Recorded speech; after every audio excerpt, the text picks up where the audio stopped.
Welcome back, everyone. This is John with azWHOLEistic and the CBD studio and dispensary in Phoenix.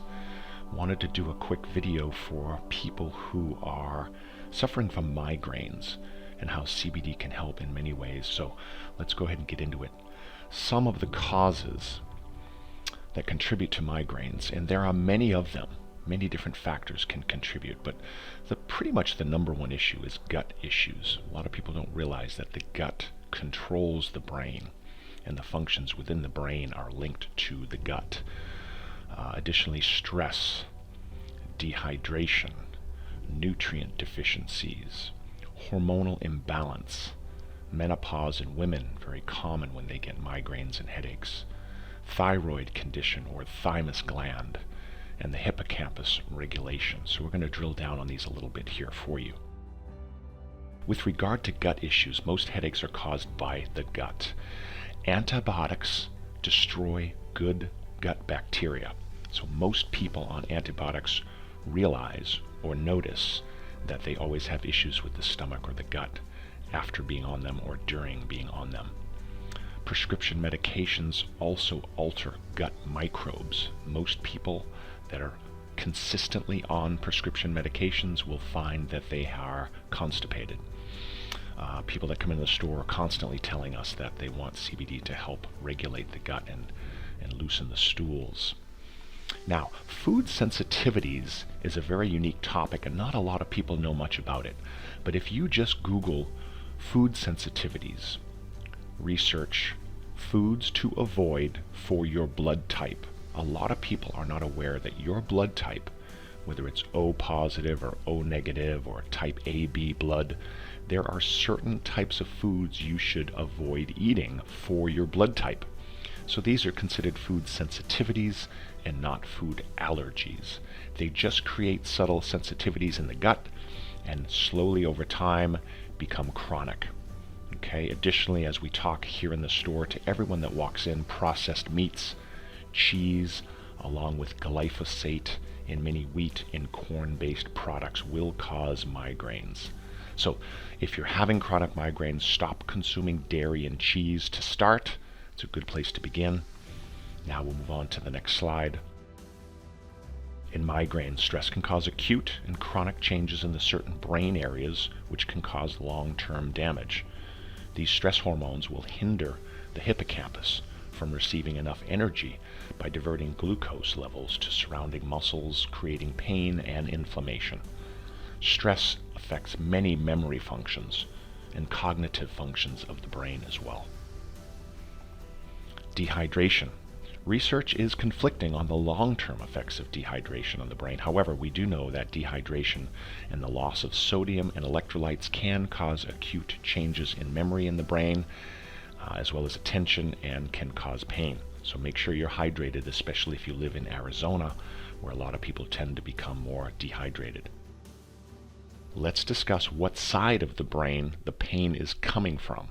This is important. I've spoken to many physicians that I work with who have told me that depending on what side of the brain, we can determine what's going on. So on the left side, typically it's going to be a thymus gland issue, and it can be caused from toxins like a mold toxin or perhaps a pesticide toxin like glyphosate, paraquat, rotenone.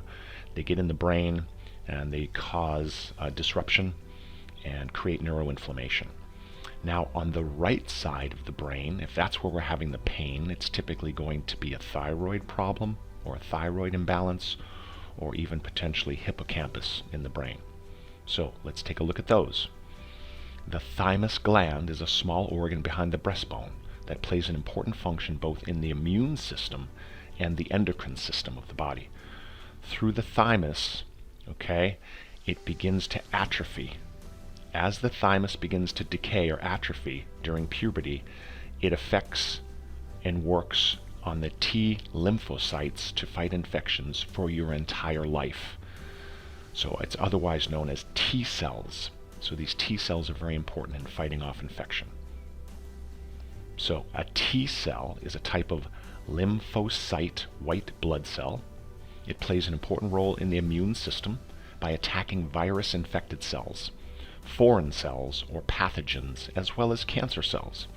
The T in T cell stands for thymus.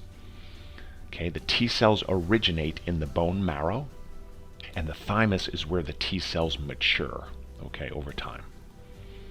So let's discuss the thyroid next. The thyroid gland is an endocrine gland in the neck consisting of two connected lobes. The lower two-thirds of the lobes are connected by a thin band of tissue called the thyroid isthmus. The thyroid is located at the front of the neck below the Adam's apple, and when removed, the body has a very hard time regulating, and doctors typically are going to put people on a prescription medication for life once they take the thyroid out. So thyroid function, the thyroid gland produces hormones that regulate the body's metabolic rate, as well as the heart and digestive function. So there's the connection to the digestion in the brain, right? Muscle control, brain development, mood, and bone maintenance. Osteoarthritis can be caused by an issue with the thyroid. Okay? So its correct functioning depends on having a good supply of iodine from a good balanced diet. Now, regarding CBD, CBD stimulates the thyroid via the vagus nerve. The vagus nerve controls all those functions we just talked about. So there is a direct correlation. Now, moving on to the hippocampus. The hippocampus is a complex brain structure embedded deep into the temporal lobe.